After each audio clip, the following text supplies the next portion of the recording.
Berubah sejarah perjanjian Hudaybiyah. Ada banyak orang yang terkenal karena mengubah sejarah.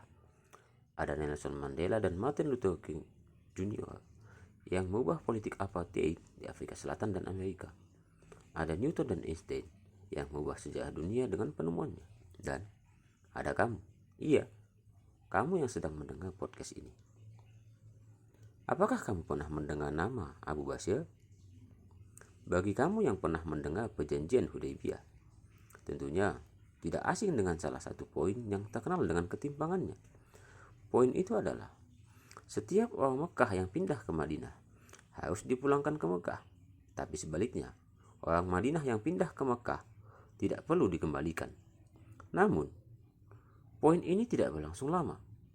Belum beberapa bulan perjanjian itu ditandatangani, terjadilah apa yang diperhitungkan oleh Nabi SAW.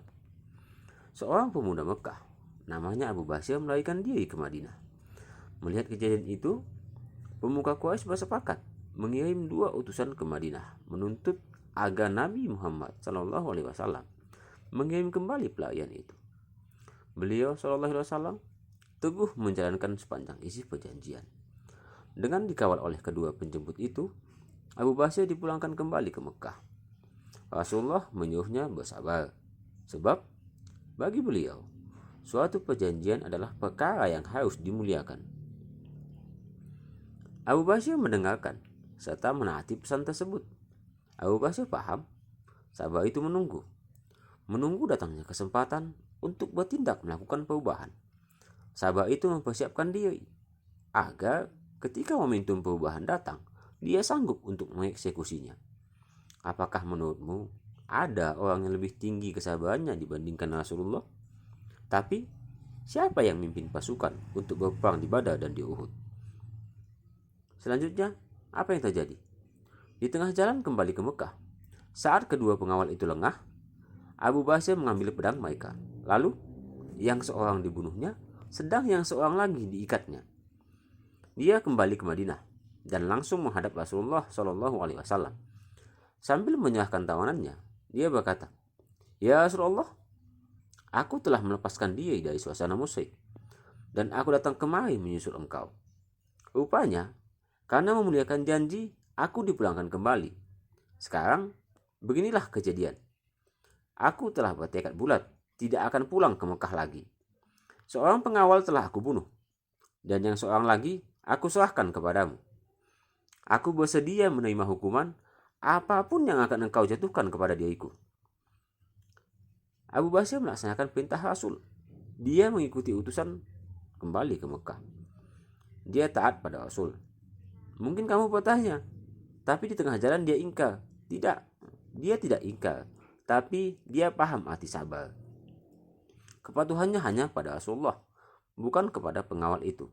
Itu sebabnya setelah menawan pengawal itu, dia kembali kepada Rasul dan melaporkan perlakuannya. Selanjutnya, Rasulullah yang teguh memegang janji dengan Quraisy dapat mengerti pendirian dan iman Abu Basir. Beliau tidak hendak menghukum seorang yang begitu tinggi mutu imannya. Lalu beliau perintahkan Abu Basir untuk segera meninggalkan Madinah agar permasalahan ini tidak berlarut-larut dengan Quraisy.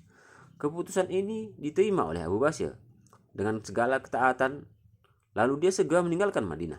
Lihat, ketaatannya hanya kepada Rasulullah. Sadar tidak? Aku, kamu, dan Abu Basir itu sama. Kita sama-sama di bawah pimpinan Rasulullah, pengikut sunnah beliau.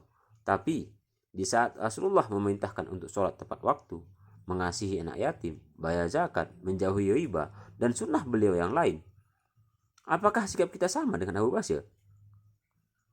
Rasulullah melarang Abu Basir tinggal di Madinah, namun tidak menetapkan kemana dia harus bermukim. Artinya, Rasulullah memberi pilihan. Dia bebas untuk bermukim di mana saja, asal jangan di Madinah. Seperti kita, yang dilarang minum khamar, bukan berarti kita dilarang untuk minum. Dilarang melakukan riba, bukan berarti kita tidak boleh berhutang. Tapi, kita diberi pilihan untuk minum minuman yang lain dan bebas berhutang tanpa jalan riba. Lalu, kemana dia pergi? Dia memilih bersembunyi ke tepi pantai Obik, sebuah tempat lintasan tepi laut kabilah Quraisy yang pulang pergi berniaga ke Syam. Dari sana, dia mengadakan hubungan rahasia dengan pemuda-pemuda yang sepaham dengannya dan masih berada di Mekah. Dia mengajak mereka untuk menuruti dia ke tempat itu. Dengan pimpinan Abu Basir, pemuda-pemuda ini kemudian mengadakan suatu gerombolan gerilya, menyamun dan merampas kafilah-kafilah Quraisy yang melintas pulang dan pergi berniaga ke Syam. Sehingga orang-orang Quraisy merasa tidak aman. Kemudian Quraisy mengirim utusan menjumpai Rasul Shallallahu Alaihi Wasallam di Madinah, meminta supaya pasal timpang ini dihapuskan dari perjanjian Hudaybiyah. Akhirnya Rasul Shallallahu Alaihi Wasallam setuju menghapus perjanjian yang sepasal ini.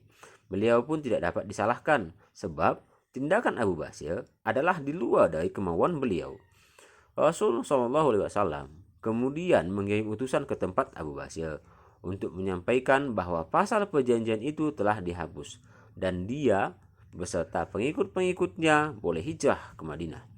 Saat utusan Rasulullah sampai, didapati Abu Basir sedang luka parah sesudah pertempuran dengan satu kafilah Quraisy.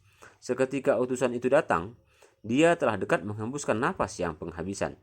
Maka bertanyalah Abu Basir kepada utusan Rasulullah dengan wajah gusar dan takut, "Marahkah Rasulullah kepadaku?" Utusan pun menjawab, "Tidak, malahan beliau senang kepadamu." Maka bertukarlah wajahnya menjadi terang benderang dan berkatalah dia, "Sampaikan salamku kepada Rasulullah." Sesudah berkata itu, dia pun meninggal.